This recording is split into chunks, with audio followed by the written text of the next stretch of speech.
Full blood in Patterdales. This is quite a controversial part because there are advocates of both sides.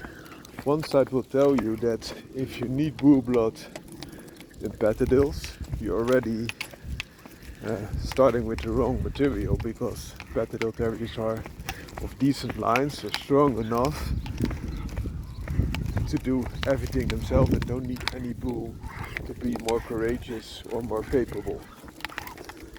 And they are right, because the Patterdale also originated from the Northumberland Terrier, which was a small pit dog to begin with.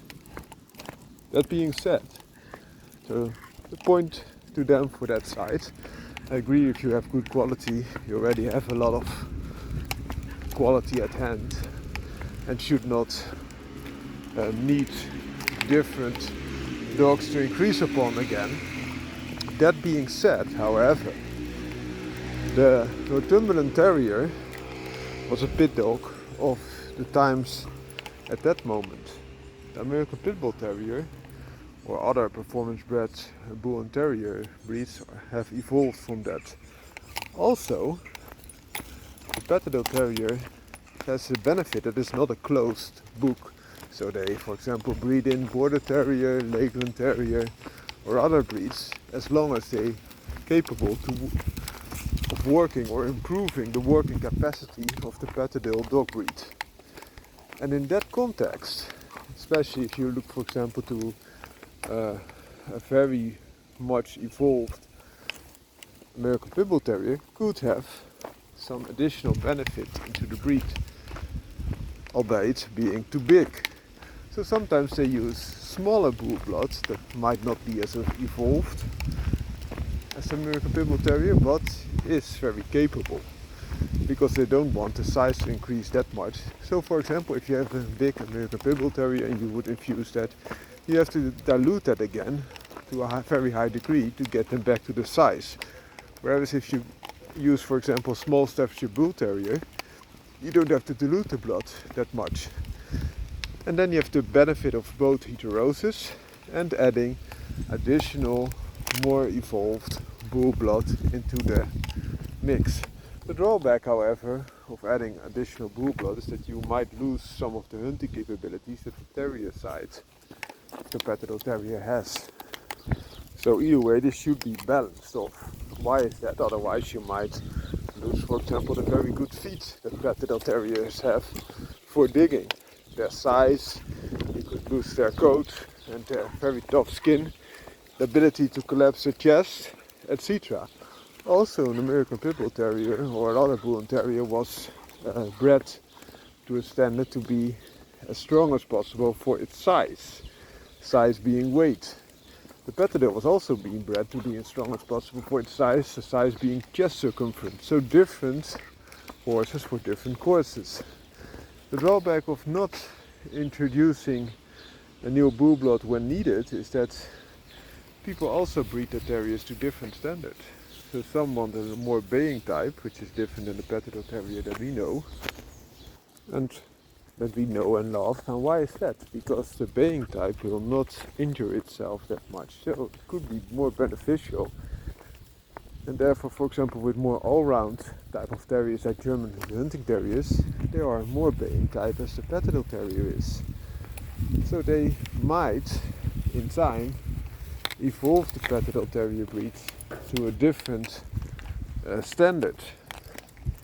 And then a more confronting type, for example bull blood, could help remedy that, to set the dog straight again, so that they are very courageous and won't back down and just grab and hold, more the catch dog philosophy.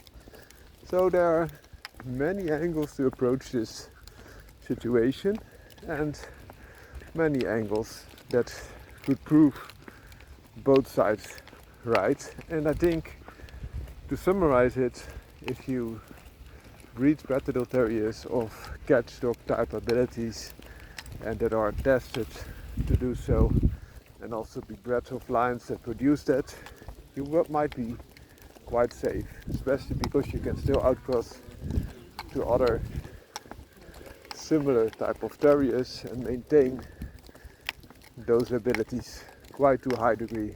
For example, the Border Terrier, which also has quite a lot of characteristics of a small Bull and Terrier, like the Patterdale has. On the other hand, it has been accustomed in many working terrier breeds, still to this day, to infuse bull blood to improve working capability. And why is that? Because working bull blood is a primary source of athleticism, fighting ability, courage and staying power. So it would be very unwise to exclude that by just keeping it pure, like a show dog.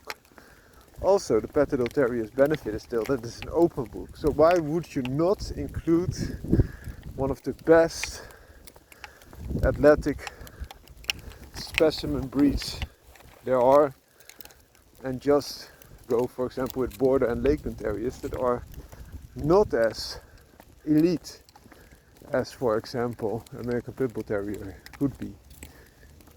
Another example is that for the bigger type of terriers, so for example soft-coated Wheaten Terrier, that are of working stock, even them are infused with bull blood, because they need to be to stay up to the level and to improve upon.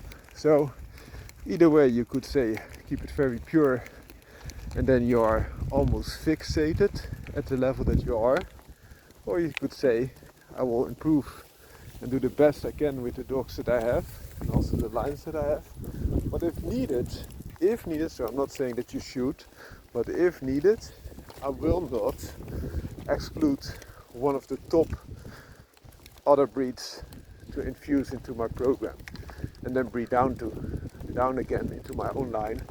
But I get the benefits of heterosis and then I can dilute that again to a far degree even and still maintain the working capability that I need. Hope this helps. Have a great day.